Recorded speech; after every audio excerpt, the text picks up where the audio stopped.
Chapter 1. Waking Up. Ayo, this is a spirit tonic that is hard to come by. It was actually wasted on a cripple. Exactly. This girl has been sleeping for more than 10 years. Do you actually think she will wake up? Ha! This spirit tonic is nothing. I heard from others that Mo Yang has a lot of good stuff. Unfortunately, all of them were used on his sister. The noisy female voices were buzzing in Mo Chu's ears.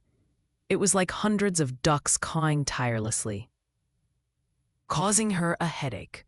Shush! Be quiet. If someone were to spread these words and Mo Yang hears them, we would be in big trouble.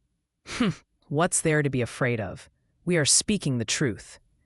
An arrogant female voice suddenly raised her voice. In anger, she could not help but reveal a hint of shyness. If it wasn't for this wretched girl dragging Mo Yang down, he wouldn't have to risk his life every time. That's true. Ching Ching is right. That's right. Hearing all the girl's compliments, the arrogant female voice became even louder.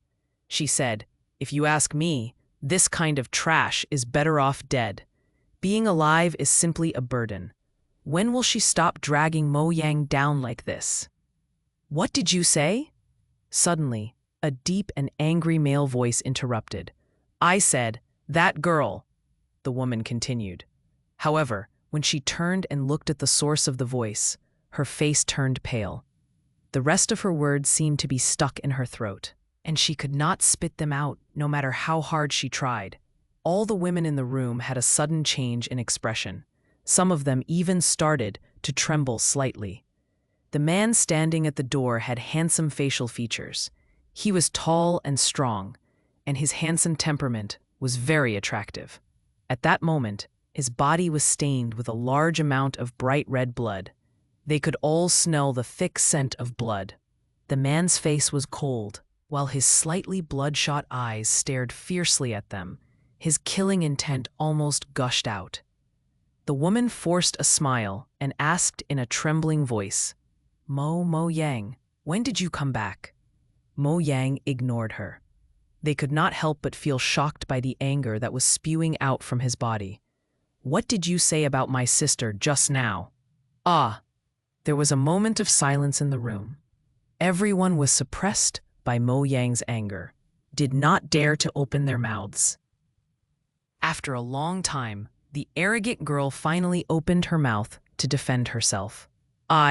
We are only doing it for you." However, when she looked into Mo Yang's anger-filled eyes, she could not help but shudder. She started to stutter. I feel bad for you. It's just not worth it." "What's not worth it?" Mo Yang was so angry that he laughed instead. However, the cold smile made people feel even more terrified. Mo Chu being like this, isn't she just a burden? Hu Qing's father was the captain of the Wild Wolf team. She only dared to be so arrogant because of her identity. After all, Mo Yang was also a member of this group. He had to give her some face, no matter what. Hu Qing was still feeling some satisfaction when she suddenly let out a blood-curdling scream. Her eyes widened in disbelief as she clutched the right side of her face tightly, a trace of blood slowly seeping out from her fingers. "Oh my God!"